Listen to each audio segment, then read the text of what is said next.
Hola a tots, jo soc Amparo Amat i soc professora a l'Institut Font de Sant Lluís i a continuació vaig explicar en què consisteix l'àmbit sociolingüístic.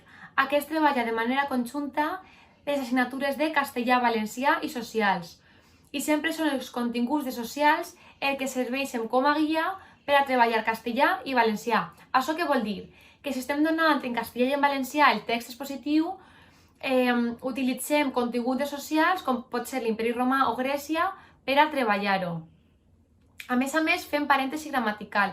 Això què vol dir? Que si mentre que estem donant aquest text expositiu veiem que els nostres alumnes presenten dubtes en l'ús de la H, l'ús de la B i la V o en la conjugació verbal, doncs parem, fem un parèntesi lingüístic i que pot durar 1, 2 o 3 sessions el que faci falta i ja continuem en el contingut de socials. Tot el que donem està sempre dirigit a la consecució d'una tasca final del projecte trimestral i aquest sempre es desenvolupa en un àmbit familiar, ja que venen les famílies a veure què hem fet al llarg del trimestre. A l'aula sempre som 2 professors, un està a les 9 hores que dura l'àmbit i l'altre pot vindre 4, 5, 6 hores o fins i tot n'hi ha hagut anys on el professor ha estat 9 hores i sempre s'ha treballat mitjançant la codocència.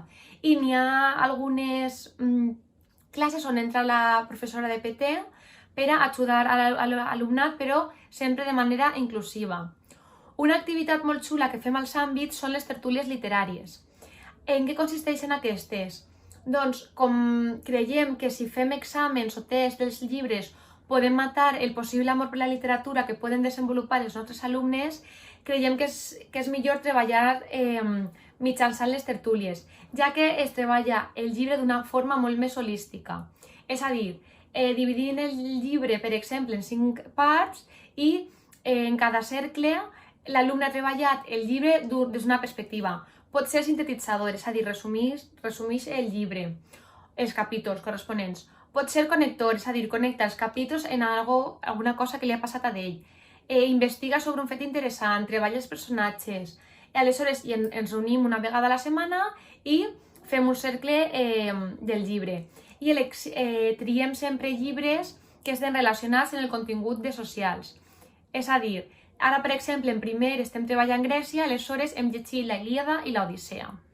Per últim, vull incidir en les metodologies en les que treballem als àmbits, que són l'aprenentatge cooperatiu, els grups interactius, la gamificació i l'aprenentatge basat en projectes. I tot això que he contat contribueix a aconseguir que els alumnes tinguin un aprenentatge contextualitzat i significatiu.